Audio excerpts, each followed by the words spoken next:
Political turnout this year. There are 10 female veterans who are running for political office, the most ever. So why are female vets increasingly looking to make the move from the military to the political office? Well, here to tell us what female vets are bringing to the table is veteran and Democratic candidate for the U.S. House from Utah, Donna McAleer, along with Republican candidates for the U.S. Senate, Heather Wilson from New Mexico, and Martha McSally from Arizona. Ladies, great to see you this morning. As a female, obviously, I'm very proud of you, and thank you so much for serving our country in the military. I want to talk to each of you real quickly and briefly get a synopsis from you as to what branch you served in and why you feel it's important for you to run during the election this year. So I'll start with you, Donna. You go first.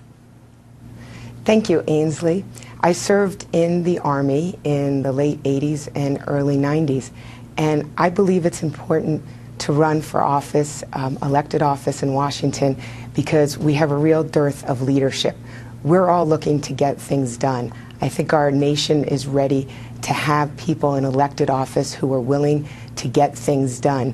Being in the military is all about the mission and putting the mission first and putting the unit and the team above anything else. And I think all of us are more concerned with patriotism and people than partisanship and politics. Good answer. Heather, how about you?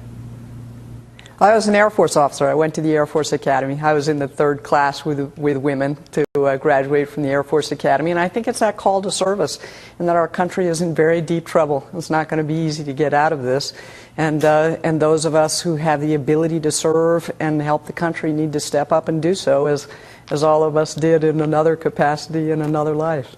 And we're looking at some of your pictures, too, as you're serving. Martha, your turn. Thanks. I served in the Air Force for 26 years, also an Air Force Academy graduate. I was a fighter pilot, the privilege to be the first woman to fly a fighter in combat and command a fighter squadron in combat.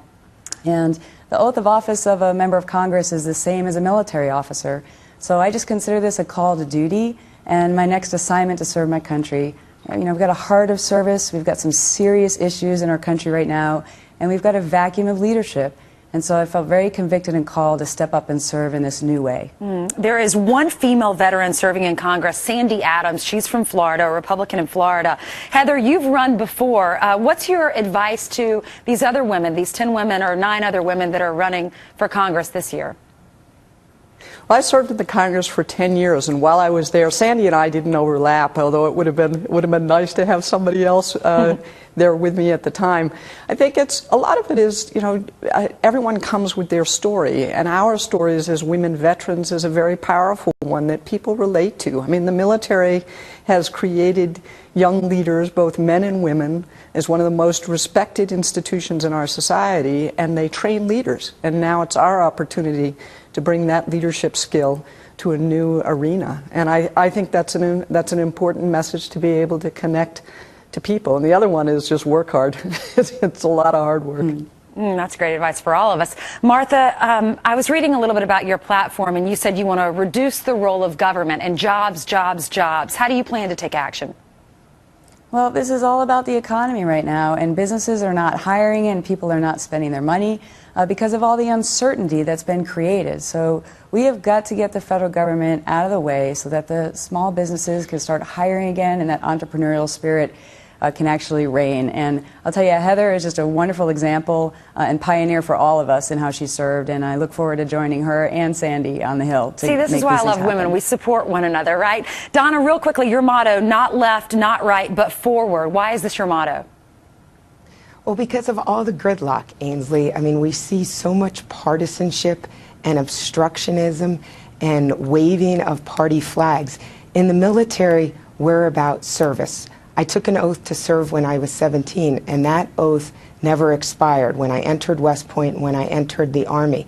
And we're about teamwork. We're about that mission matters. So that motto, not left, not right, forward. It's not about being wed to rigid ideology or to specific platforms. It's about focusing on the issue.